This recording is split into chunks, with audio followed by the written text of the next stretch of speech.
Emília 4401. Gabi, que prazer poder dividir com você a sua primeira refeição nessa sexta-feira linda.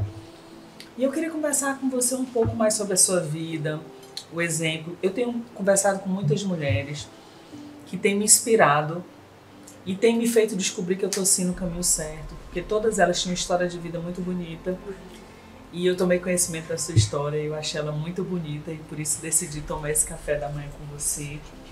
Mas eu queria que você voltasse lá atrás, na sua infância. Como foi a sua infância? Como foi a infância da Gabi que as pessoas veem na rede social, mas não sabem das batalhas dela, de quem ela é? Como é que foi a sua infância? Eu vim de uma família simples, né? De um pai e de uma mãe, eles eram batalhadores, né? Meu pai trabalhava na antiga Varig e a minha mãe era decoradora de festa. Então, desde pequena, eu sempre trabalhei com a minha mãe. Então, eu vim de uma família muito batalhadora, que isso também foi uma grande inspiração para minha vida. A gente não tinha nada de luxo, mas assim, nunca faltou nada na nossa vida.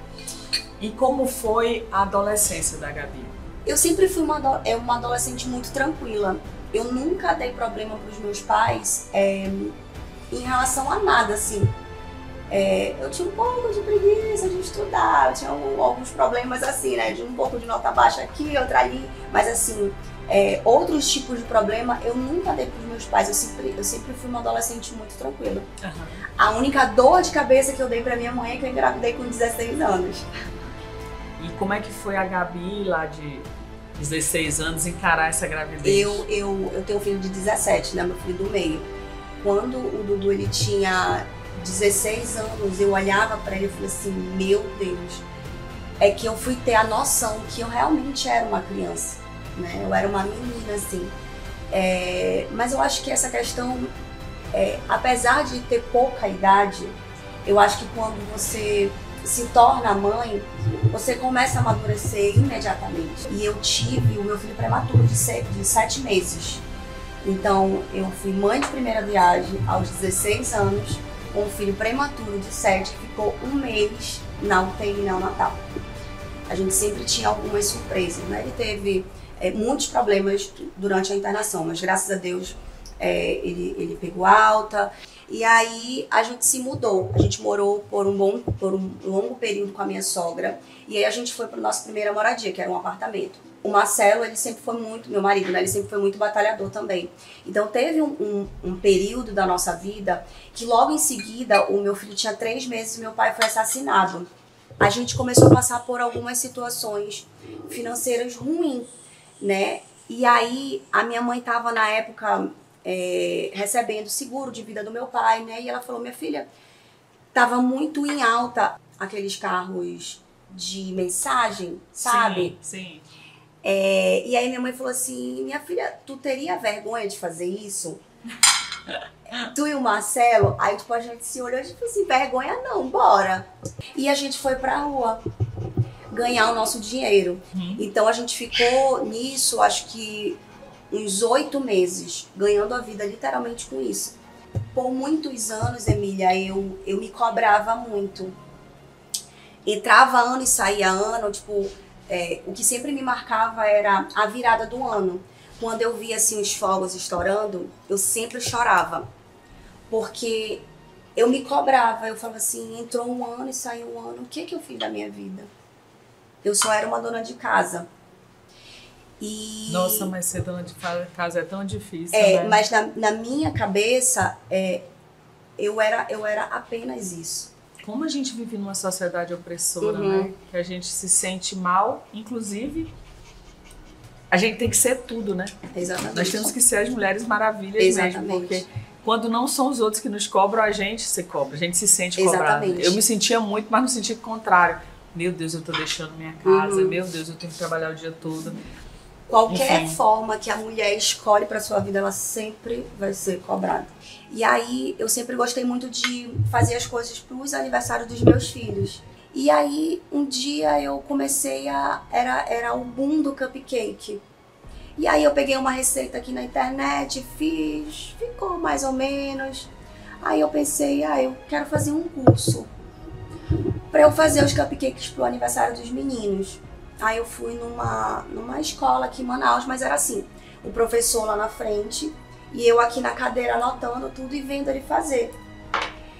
E aí uma ida minha para São Paulo, eu falei assim, cara, eu tô aqui parada, peraí, eu vou pesquisar uma escola, ver se eu consigo fazer uma aula de cupcake. E aí, no outro dia tinha uma aula, era uma escola de gastronomia. E era diferente, porque você mesmo fazia. Sim. E aí eu voltei pra Manaus, assim, com aquilo, sabe?